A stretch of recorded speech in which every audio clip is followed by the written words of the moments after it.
উন্নয়ন কার্যক্রমে পারস্পরিক আস্থা ও দীর্ঘমেয়াদী সহযোগিতা জোরদারের লক্ষ্যে ঢাকায় দাতা সংস্থা, উন্নয়ন সহযোগী প্রতিষ্ঠান ও নীতি নির্ধারকদের নিয়ে সভা অনুষ্ঠিত হয়েছে। আন্তর্জাতিক উন্নয়ন সংস্থা ফুড ফর দ্য হাংরি অ্যাসোসিয়েশনের উদ্যোগে আগারগাঁওয়ে এ সভা অনুষ্ঠিত হয়।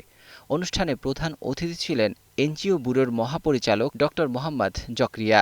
বিশেষ অতিথি ছিলেন এনজিও ব্যুরোর যুগ্ম সচিব ড. একেএম মামুনুজ্জামান। এছাড়া এফএইচওর এশিয়া আঞ্চলিক পরিচালক রোমেল ফুয়ার্তে, বুলি হাগিদকসহ দাতা ও উন্নয়ন সহযোগী সংস্থার প্রতিনিধিরা অংশ নেন।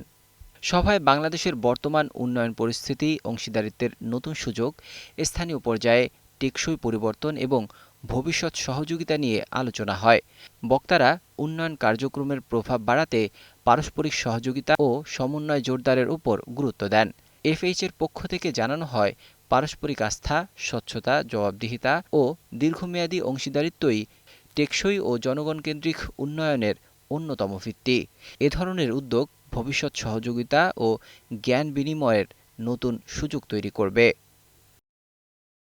Desk report, ২১ television.